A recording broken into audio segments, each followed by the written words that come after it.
এটা যার video viral হয়েছে উনি একজন বিচারপতি। আমরা এটার দাবি তুলছি অলরেডি, আমাদের যারা সিনিয়র আছেন তাদেরকে জানাইছি যে আমরা টেলিভিশনে কোনোভাবে ওনাকে আর দেখতে চাই না।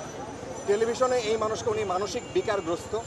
ওনাকে আমার কাছে মনে হয়েছে যে মানে আমাদের অনেকের ধারণা যে উনি আসলে ওইভাবে সুস্থ না। সো তার জন্যে আসলে কিছু বলা নাই, এই ধরনের মানুষকে আমাদের অ্যাভয়েড করা উচিত।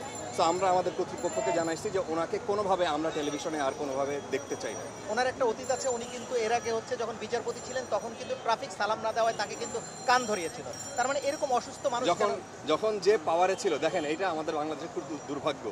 আমার ধারণা ছাত্ররা যে জিনিস দেখাই দিছে আমাদের এই দুর্ভাগ্যের জায়গাটা একদম ধরে ধরে চিহ্নিত করে দিছে যে আপনি এই সিস্টেম রাখতে পারেন না, আপনি এই আমলাতন্ত্র, আপনি থানায় গেলে পয়সা লাগবে, আপনি আপনার একটা পাসপোর্ট করতে গেলে পয়সা লাগবে, আপনার একটা ছোট্ট সেবা নিতে গেলে যেটা আপনার মানে অধিকার সেটা গেলে আপনার তদবির লাগবে, আপনার একটা চাকরি নিতে গেলে এই যে মানুষ খুবই নোংরাভাবে বলতেছে, দেখাই দিচ্ছে হাতে একদম পয়েন্টিং করে দেখাই দিচ্ছে এই জায়গাটা। যখন যে পাওয়ারে ছিল, আপনি যার কথা বললেন যে উনি যখন পাওয়ারে ছিলেন তখন একজন মানুষকে তার পছন্দ হয় না, তাকে ধরে কান ধরে উঠবস করিয়েছে।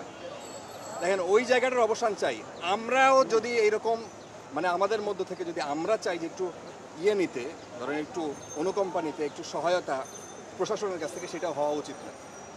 বাংলাদেশে তো এখন এমন একটা অবস্থা হয়েছে যে আপনি যদি একদম সাধারণ মানুষ হন, আপনি কোনো জায়গায় গিয়ে কোনো সেবা পাবেন না, আপনার তদবির করাইতে হবে, নাহলে আপনার এক্সট্রা অর্ডিনারি কিছু হইতে হবে।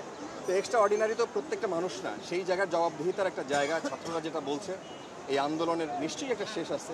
তো আমরা দেখব, আমরা যারা মাঠে কাজ করছি, সাংবাদিক হিসেবে কাজ করছি, তো আমাদের মূল কথা হলো আমাদের নিরাপত্তার জন্য আপনাদের কাছে, সাধারণ মানুষের কাছে অনুরোধ জানাতে চাই, রিকোয়েস্ট করতে চাই, আমরা আপনাদের ছেলে, আমরা আপনাদের মেয়ে। সো আপনাদেরকে পাশে চাই, আমাদের পাশে চাই।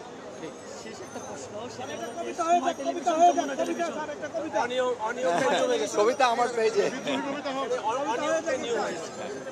অনিয়মটাই নিয়ম হয়ে গেছে। আমাদের কারো কোনো বন্ধু নেই, সবাই